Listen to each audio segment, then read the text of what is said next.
না দেখে একটা কাপড়ের জন্য পশ্চিমবঙ্গের সরকার ছিল লাল ঝান্ডার সরকার। সেই লাল ঝান্ডার সরকার গাদা গাদা কলকারখানা ফ্যাক্টরি তৈরি করেছিল।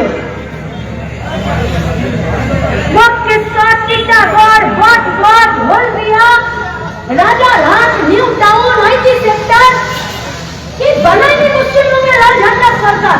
কারা কাজ করতো সেখানে? একদম দূরের সীমান্তবর্তী প্রত্যন্ত হাটপাড়া গাঁয়ের কোনো একটি ছেলে, কোনো একটি মেয়ে, আচ্ছা ট্রাফিকের কাজ করতে হবে না, গোলাপি জামা, আপনি এদিকে চলে আসুন। আপনি এদিকে চলে আসুন, ট্রাফিকের কাজ করতে হবে না, এদিকে আসুন, সবাই নিজের মতো বেরিয়ে যাবে, আসুন এদিকে আসুন।